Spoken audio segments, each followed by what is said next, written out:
Hi, welcome to Talking Books and Stuff, the program that talks all about books and writing and stuff.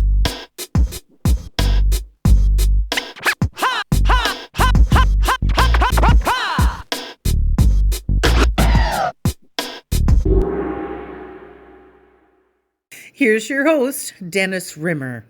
Welcome back. Another edition of Talking Books and Writing and Stuff. Today we're talking about books and writing and probably motorcycles and other things with Dharma Kelleher from the Phoenix, Arizona area. So you guys going to get any rain anytime soon down there? Oh, yeah, we've been getting quite a bit of rain. It's monsoon season here, so and it's actually been a rather wetter monsoon season than usual. So last few years we didn't get much of anything. This year we've gotten rain pretty much every day. Okay, and we're talking with Dharma about, well, the book I have in hand is called Road Rash. It's a Shea Stevens thriller. So who is this person, Shea Stevens? Dharma, tell us all about her.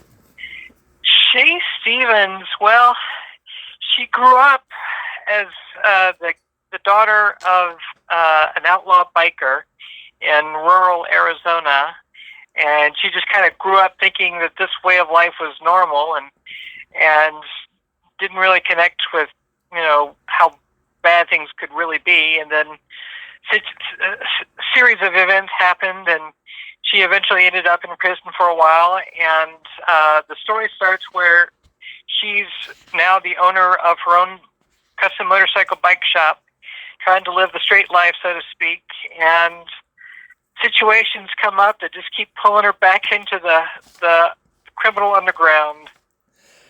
And motorcycles obviously are involved a lot in road rage. So where did you get your motorbike knowledge? It's quite extensive from what I've read so far. Yeah, I rode for about 10 years. Pretty much was my primary mode of transportation for a while, and I really enjoyed it.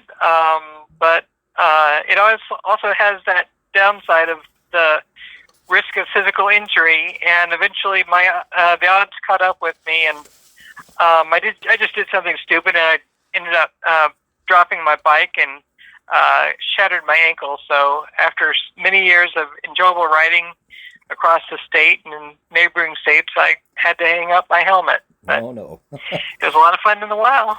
While it lasted. Well, I had a Honda 100 in the early 70s, and that's about my extent. Oh, yeah. Way back. So those are cute little bikes. Yeah, it was great. Here's an interesting passage. A motorcycle without much torque or that couldn't take tight corners at high speed might as well be a metal sculpture in a museum or a Harley. You're not a fan of Harleys, or is that just a sly little dig there? I have respect for people who prefer Harleys, but for the most part, they tend to be heavier. They don't corner very well. For the most, there are a few exceptions, and they tend to be a lot slower. I used to ride a Honda Magnus 750, 4-cylinder. V4 cylinder bike, and it could outrun a Harley twice its size. Well, my problem with motorcycles is I don't think I can lift them or steer them, so I guess I should say I'm afraid to get on one. So they're heavy. They're you have to know how to lift them if you drop them. So yeah. Well, in fact, when I had my accident, I actually even with a broken ankle, I managed to ride it and drive it home. So back to Shea. Now, she runs a custom bike shop with Terrence, and they hire second chancers. So what was the inspiration for that? And they're people who've kind of been, I'll say down and out just for a reference term here, but some mistakes along the way, perhaps some bad circumstances, but now they're trying to correct themselves, again, using just a broad term here. So why was that important to you to have in the story? I'm a recovering alcoholic. I've been sober for 25 years, going on 26. I guess it's 26 years now.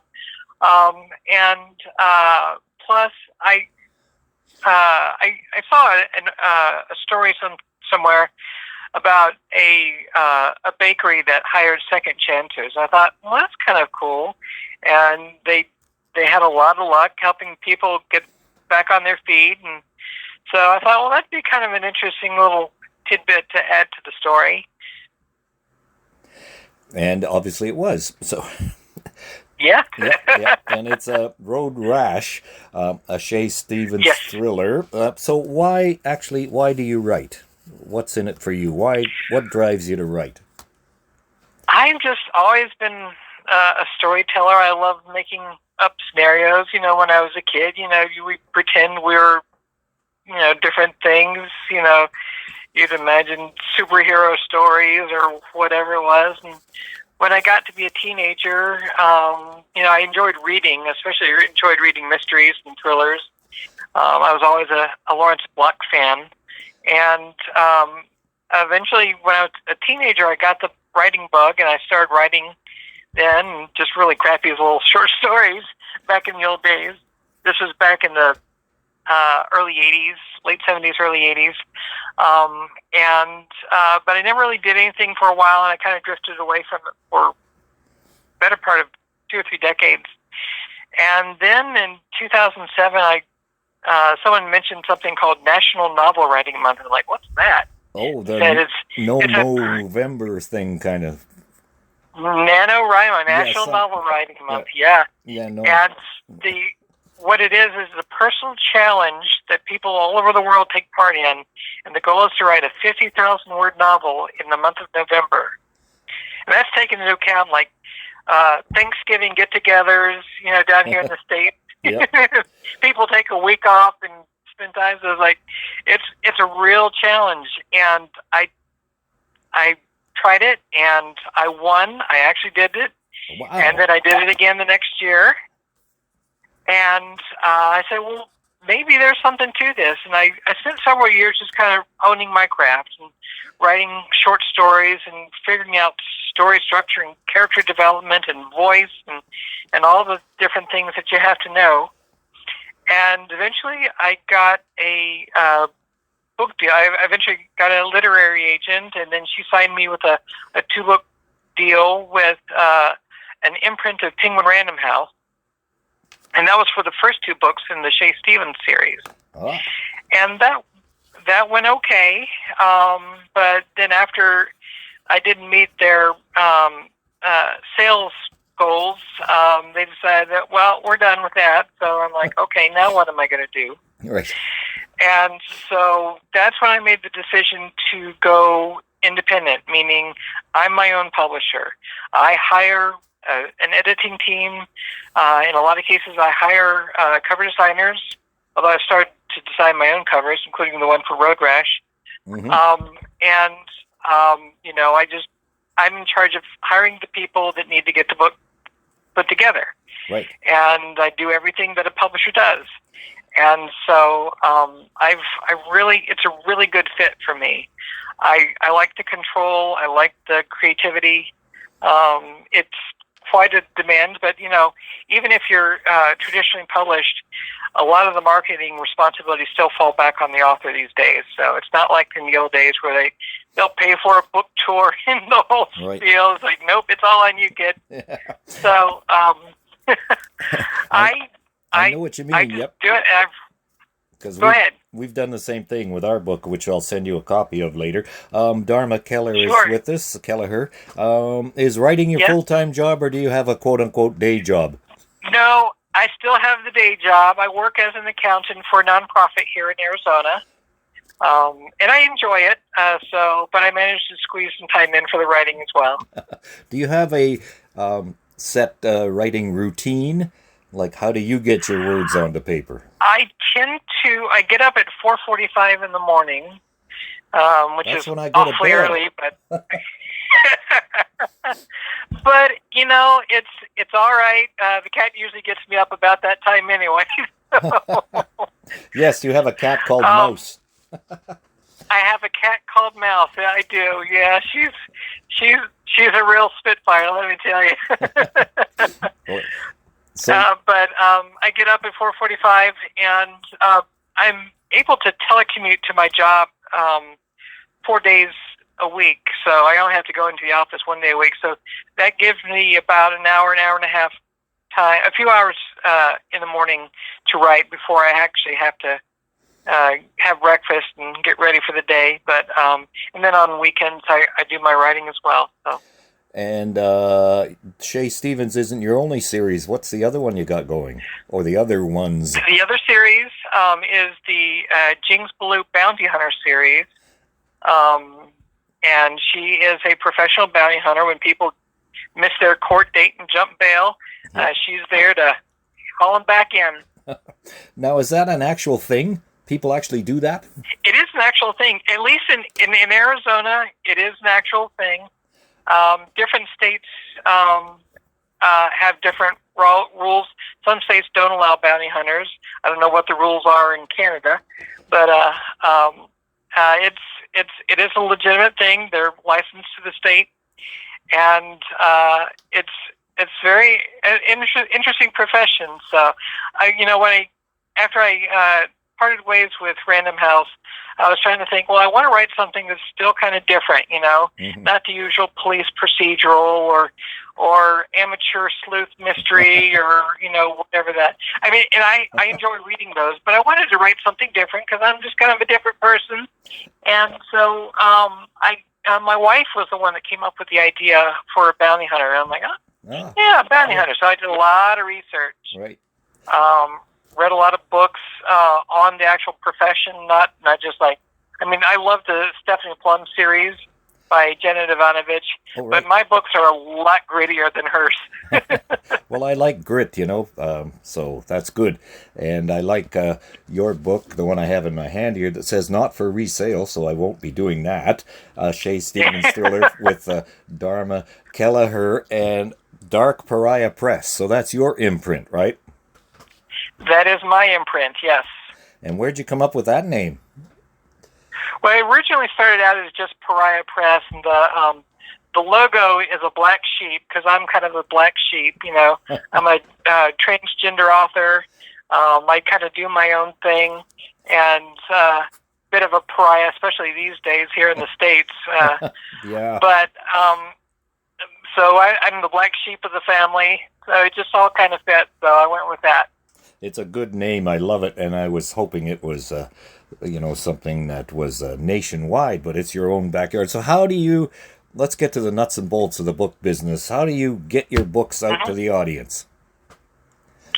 I distribute through all the major book retailers, Amazon, Kobo, Apple, Google Play. I also have my own website, which I'm doing a major conversion on right now, as if I don't have enough to do already. Right. Let's see. Before the pandemic, I was doing a lot of book festivals locally, and I enjoy doing that. It's a lot of fun to get to and meet and talk with readers and everything, and hopefully I'll be able to get to do that again soon. Just basically anywhere the bookstores can order them, libraries can order them. Gotcha. And what's next then for you? I've got a new series starting up. I'm going to be launching a new book. Let me look at my little calendar here. A new series called, it's the Avery Byrne Tattooed Vigilante series. And the first book in the series is A Conspiracy of Ravens, and it's set to launch in October. Well, you better send us a copy of that one. Yeah. I'm really excited because this character, she's a young tattoo artist, but she's got a need for justice. And the first book in the series is almost like an origin story where she's kind of trying to figure out how to handle situations. She's on the run.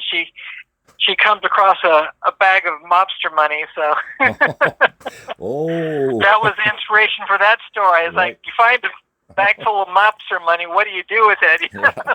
Well, you seem to be like a very pushing the envelope here with some of these dark, gritty stories, so I assume that's kind of your sort of deep, dark aim and ambition with these books? Yeah, when you're a recovering alcoholic, and when you've been through a lot of the crazy things that I've been through, it's where it's like therapy to write these gritty situations.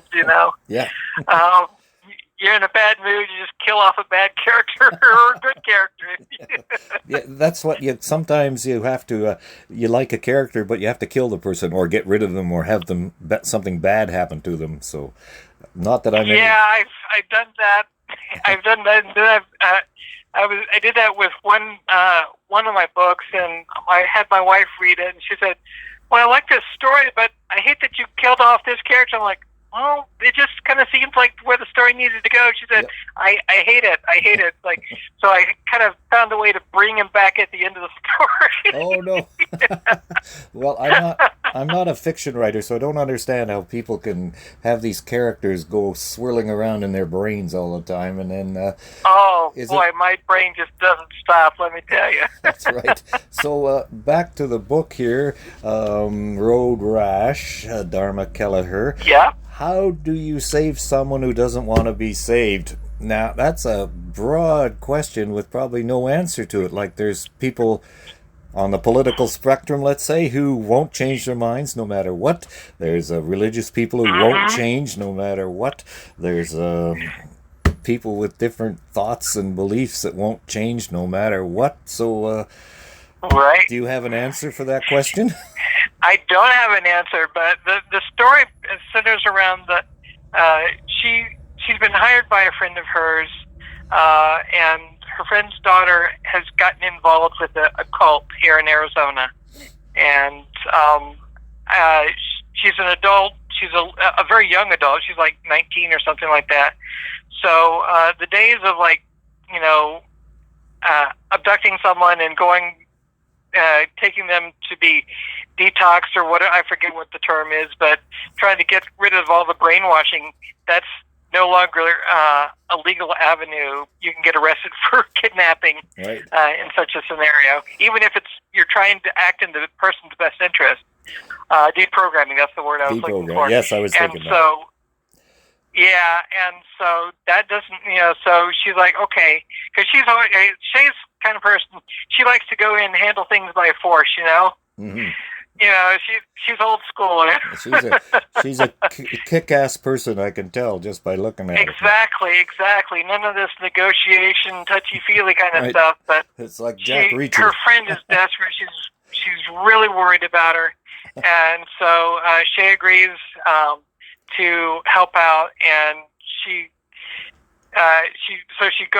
signs up to join this cult to infiltrate it, and then try to talk this friend's daughter into leaving, and it's a lot tougher than she anticipates, and chaos ensues and violence ensues. And right. Interesting to say the least. If there was a movie series, who would you want to play Shea Stevens, just for fun? Oh, I don't know. I guess I'm kind of partial to Katie Sackhoff. I loved her in Battlestar Galactica. I loved her in Longmire. I think she'd make a great Shea Stevens. There's one name, and I'll have to look that up because it doesn't ring a bell with me, but I didn't ever watch Longmire. I guess I should. So. Oh, it's a great series. The book series is also good as well. Okay, and the woman who's one of the sons of daughters of Kevin Costner on Yellowstone, she'd be good too, maybe. Oh yeah. Mary O'Reilly or something like that. Yeah, like that. I love her. Yeah, that's a great she's quite a character in that show. Well, yeah, it's great. Couple more quick questions here, Dharma Kelleher. The pink trinkets. Tell us about the pink trinkets. The pink trinkets originally showed up in one of the short stories when I was just learning the craft, and I was a part of a critique group, and suddenly the Pink Trinket, they're a all-female punk band, and they're kind of like a cross between the artist Pink and a lot of humor in their very politically motivated songs and stuff. So, suddenly the pink trinket started showing up in my fellow authors' short stories and kind of became a running gag. So I've created a list of their albums and everything. So they're kind of fictional, or are they real life? They're a fictional band. They're not a real band. I didn't think I looked it up, but I couldn't find anything. So. Exactly. Yep. Exactly. And so they appear briefly in the first book, and I make mention of them throughout a lot of my different books in all my series, because I just love the concept. And then in the book Road Rash, we get to see one of the members again who's gotten pulled into this cult. Oh, no. And that was kind of inspired by the fact that there are some really notable celebrities that are involved in real cults. Part of the research that I did for this book was on the Nixium cult. And some of the celebrities that had gotten pulled in there. There's a documentary series on somewhere out there on that. Yes. I started watching it and I couldn't, so I couldn't go any further. But before we wrap this up, Charlize Theron would make a good Shea Stevens too. Yes, she would. I love her. She's brilliant and badass, so yeah. Just saying. One more thing. The coffee swirls. You post pictures of coffee swirls. Where do they come from? Yeah, I've gotten into doing latte art here at home. We've got an espresso machine, and I watched some videos on YouTube and figured out how to make rosettes and hearts and all the different little art, and it's just a lot of fun. Yeah, no kidding. Oh, before we go, website. How do we contact your website? What is it again? My website is dharmakelleher.com currently, and I'm also available on social media under Dharma Kelleher, and on Facebook and Twitter. That's Dharma, Dharma, Kelleher.